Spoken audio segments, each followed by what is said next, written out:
આટકોટમાં મહિલાઓએ વડ સાવિત્રીની વ્રતની ઉજવણી કરવામાં આવી હતી। આટકોટમાં આવેલા જૂના દવાખાનામાં આવેલ વડ સાવિત્રીના વ્રતની મહિલાઓ દ્વારા પૂજન કરવામાં આવ્યું હતું। વહેલી સવારે મહિલાઓએ પતિના દીર્ઘ આયુ માટે વડ સાવિત્રીના વ્રત કરી આજે ઉપવાસ કરી વડ સાવિત્રીના વ્રતમાં વડની પૂજા કરવામાં આવે છે। સૌપ્રથમ વડના મૂળમાં જળ અર્પણ કરે છે, ત્યારબાદ ધૂપ દીપ અર્પણ કરે છે। કંકુ, સિંદૂર, પાન, સોપારી, અક્ષત તેમજ ફૂલ, ફળ વગેરે અર્પણ કરવામાં આવે છે। વગેરે અર્પણ કરીને વડની પૂજા કરવામાં આવે છે। વડ વૃક્ષને 108 પ્રદક્ષિણા કરવામાં આવે છે। ભૂદેવોના મંત્રોચ્ચાર સાથે પૂજન વિધિ કરવામાં આવે છે। વડ વૃક્ષ નીચે આવે એ વ્રતની કથા કરવામાં આવે છે અને આખા ગામમાં મહિલાઓ વહેલી સવારથી જ વડ દેવતાનું પૂજન કર્યું હતું અને ભૂદેવો મનુભાઈ પંચોળી, જયદેવભાઈ વ્યાસ, ચકુભાઈ વ્યાસ, વિષ્ણુભાઈ વ્યાસ સહિતના ભૂદેવોએ મંત્રોચ્ચાર સાથે મહિલાઓને વડ સાવિત્રીનું પૂજન કરાવ્યું હતું। જે કેસની ગુજરાતી સાથે કરશન બામટા, આટકોટ।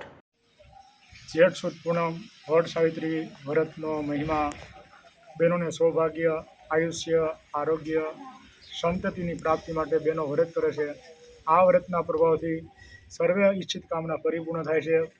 ભગવાન બ્રહ્મા અને સાવિત્રીનું આ મહત્વનું વ્રત બહેનો શ્રદ્ધા, ભાવ, વિશ્વાસથી ઉજવે છે।